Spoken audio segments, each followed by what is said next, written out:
ഗൃഹനില ചിന്തനം എന്ന യൂട്യൂബ് ചാനലിലെ മറ്റൊരു അധ്യായത്തിലേക്ക് സ്വാഗതം. ഇന്നിവിടെ വിശകലനം ചെയ്യുന്നത് 3/1/1996 ജനിച്ച ഒരാളുടെ ഗ്രഹസ്ഥിതിയാണ്. രോഹിണിയാണ് നക്ഷത്രം. രോഹിണി 4-ാം പാദം.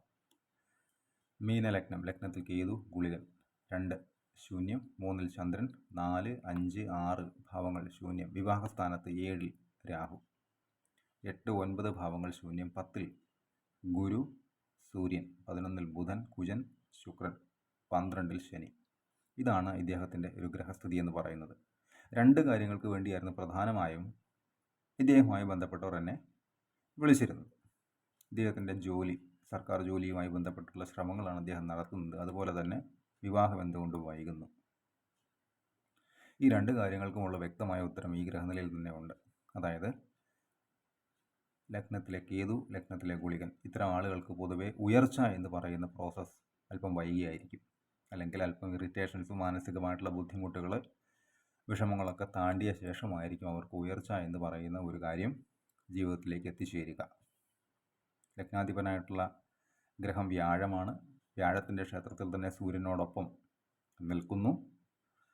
അപ്പോൾ ഇദ്ദേഹത്തിൻ്റെ 10-ലാണ് ഈ പറയുന്ന ലഗ്നാധിപനായിട്ടുള്ള ഗ്രഹം സൂര്യനോടൊപ്പം നിൽക്കുന്നത്. അപ്പോൾ ജോലി എന്ന് പറയുന്ന ഒരവസ്ഥയ്ക്ക് സാധ്യത വളരെ കൂടുതലാണ്. അല്പം താമസിക്കും, അത് സത്യം തന്നെയാണ്. എന്നിരുന്നാലും സർക്കാർ ജോലി തന്നെ എന്ന് പറയുന്ന ഒരവസ്ഥയിലേക്ക് കാര്യങ്ങളെ എത്തിക്കുന്ന ഒരു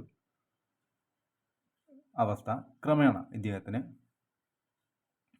കിട്ടുക തന്നെ ചെയ്യും. പക്ഷേ അതിനല്പം കാലതാമസം, സാധാരണ ആളുകൾക്കുള്ളതിനേക്കാൾ ഒരല്പം കൂടെ വൈകുക അല്ലെങ്കിൽ കാലതാമസം ഉണ്ടാകുക എന്ന് പറയുന്ന ഒരു പ്രക്രിയ ഇവിടെ നടന്നിരിക്കും. അതിൻ്റെ ഏറ്റവും വലിയ കാരണം എന്ന് പറയുന്നത് ലഗ്നത്തിലെ കേതു, ലഗ്നത്തിലെ ഗുളികൻ. അതുപോലെ തന്നെ ലഗ്നാധിപനായിട്ടുള്ള ഗ്രഹം സൂര്യനോടൊപ്പം നിൽക്കുന്നു. ഈ 2 കാരണങ്ങൾ കൊണ്ട് ഔന്നത്യം, ഉയർച്ച, പ്രോഗ്രസ് എന്നൊക്കെ പറയുന്ന ഒരവസ്ഥ, പുരോഗതി എന്നൊക്കെ പറയുന്ന ഒരവസ്ഥയ്ക്ക് അല്പം കാലതാമസം ഉണ്ടാകാം.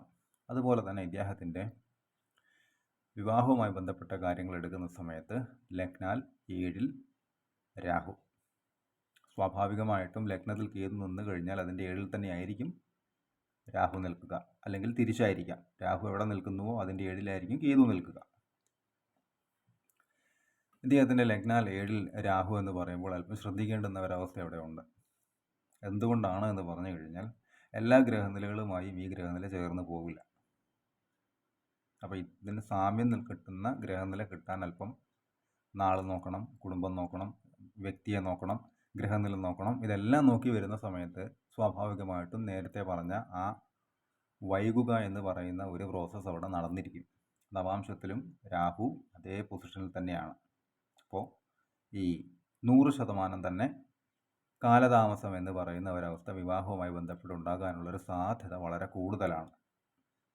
അതുപോലെ തന്നെ 7-ാം ഭാവാധിപനായിട്ടുള്ള ഗ്രഹം ശക്തനായ കുജനോടൊപ്പം ശുക്രനോടൊപ്പം മകരത്തിൽ നിൽക്കുന്നു. അപ്പോൾ ഇത്തരം ആളുകൾക്ക് ഈ പറയുന്ന വിവാഹം എന്ന് പറയുന്ന ഒരു ഭാഗ്യ അനുഭവങ്ങൾക്ക് താമസമുണ്ടാകും. എന്നിരുന്നാൽ തന്നെയും നല്ല രീതിയിലുള്ള ഗ്രഹനിലകൾ കറക്റ്റായി കണ്ടെത്തി, നാളുകളും കാര്യങ്ങളും എല്ലാം നോക്കി കറക്റ്റായി കണ്ടെത്തിയിട്ടാണ് ഇത് കല്യാണം കഴിക്കുന്നത് എങ്കിൽ വലിയ തെറ്റുകുറ്റങ്ങളൊന്നുമില്ലാതെ മുന്നോട്ട് പോകാനുള്ള ഒരവസ്ഥയും ഇതിലുണ്ട്. പക്ഷേ ഗ്രഹനിലകൾ എടുക്കുന്ന സമയത്ത് മാച്ച് ചെയ്യുന്ന ഗ്രഹനിലകൾ എടുക്കുക എന്ന് പറയുന്നത് ഒരു അല്പം പ്രയാസമേറിയ, അല്പം ഒരു ബുദ്ധിമുട്ടേറിയ ഒരു ഉത്തരവാദിത്വം തന്നെയാണ്. അതുപോലെ തന്നെ ഇദ്ദേഹത്തിൻ്റെ ഗ്രഹങ്ങളുടെ ദൃഷ്ടി എടുക്കുന്ന സമയത്ത് വ്യാഴത്തിൻ്റെ ദൃഷ്ടി എടുത്തു കഴിഞ്ഞാൽ 5, 7, 9 ഭാവങ്ങളിലേക്കാണ് വ്യാഴം ഏതൊരു ഗ്രഹനിലയിലും ദൃഷ്ടി ചെയ്യാറുള്ളത്. വ്യാഴം നിൽക്കുന്നത് ധനു രാശിയിലാണ്.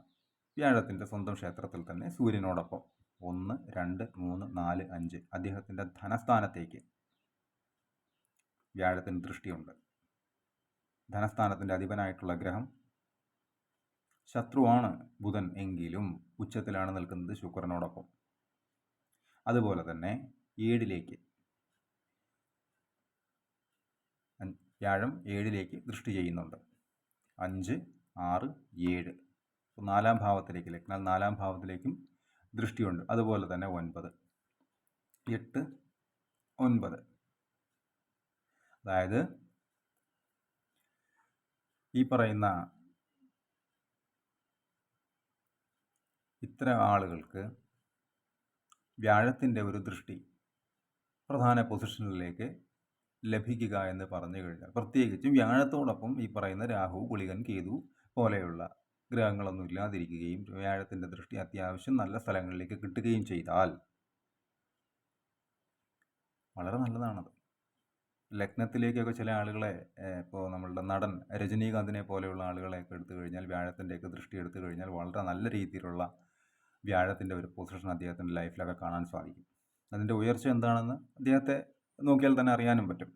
അപ്പോൾ പൊതുവേ ഈ പറയുന്ന ലഗ്നത്തിലെ കേതു അല്ലെങ്കിൽ ഗുളികൻ എന്ന് പറയുന്ന ഈ രണ്ട് അവസ്ഥകൾ ഇവിടെ ഇല്ലായിരുന്നുവെങ്കിൽ അത്യാവശ്യം വലിയ ഒരു ഗ്രഹനില തന്നെയായിരുന്നു ഇത് എന്ന് പറയേണ്ടി വരും. ഒരു കാര്യം കൂടെ അല്പം ഒന്ന് താഴ്ത്തിൽ പറഞ്ഞാൽ, അതായത് ഈ 7-ൽ വിഭാഗസ്ഥാനത്തെ രാഹു എന്ന് പറയുന്ന ഒരവസ്ഥ, ചന്ദ്രനൊക്കെ ഇവിടെ ഉച്ചത്തിലാണ്.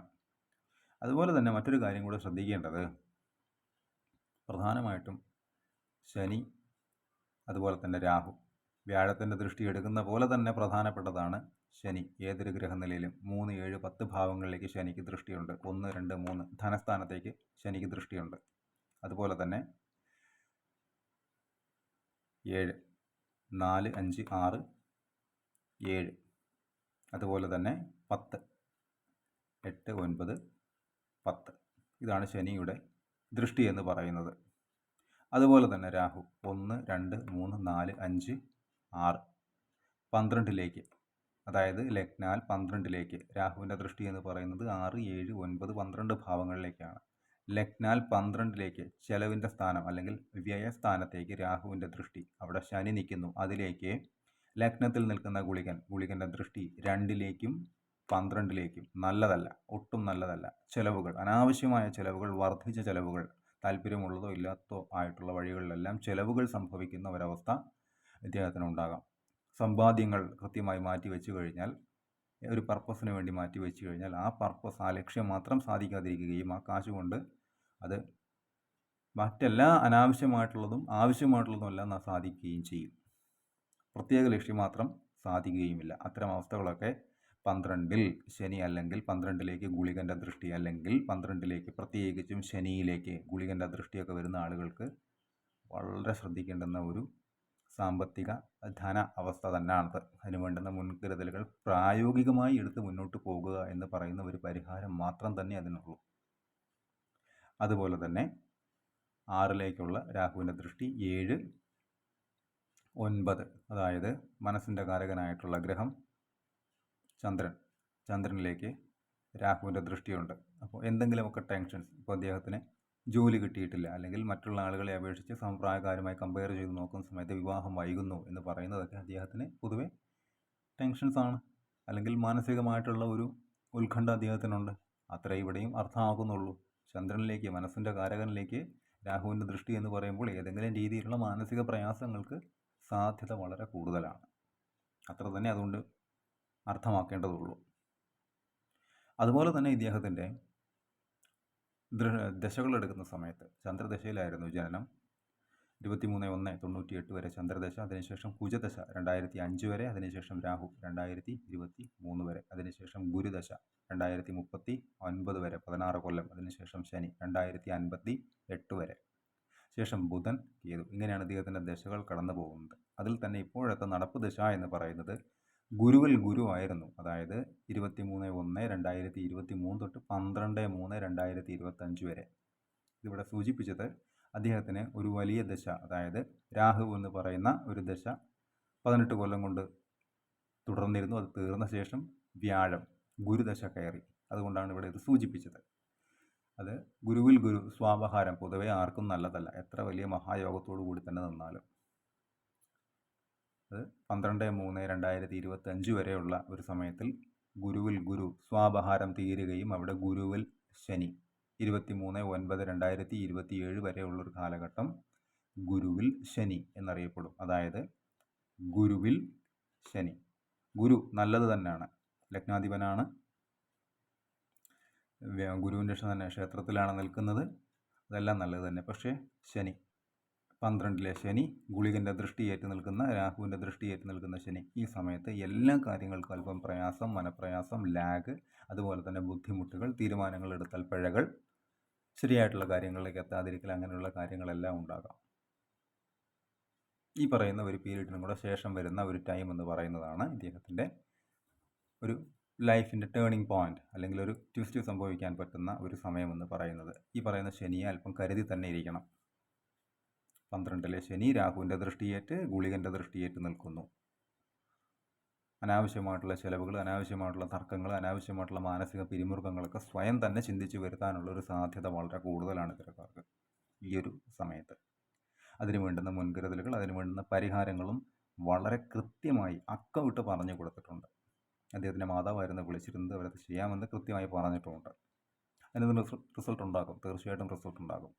ഈ പറയുന്ന ഒരല്പം കാലതാമസം, അല്പം ഒരു ക്ഷമ കൂടെ അതിനകത്ത് കാണിക്കേണ്ടിയിരിക്കുന്നു. അത് കഴിഞ്ഞാൽ അദ്ദേഹത്തിന് അതിനുമായി ബന്ധപ്പെട്ടിട്ടുള്ള പോസിറ്റീവായിട്ടുള്ള ഫലങ്ങൾ അദ്ദേഹത്തിലേക്ക് തേടിയെത്തുക തന്നെ ചെയ്യും. ഇവിടെ മോശം സമയത്ത് മോശം ഒരാൾക്ക് സംഭവിച്ചിട്ടുണ്ട് എങ്കിൽ നല്ല സമയത്ത് അയാൾക്ക് നല്ലതും സംഭവിക്കും. അത്രയേ ഉള്ളൂ ജ്യോതിഷം.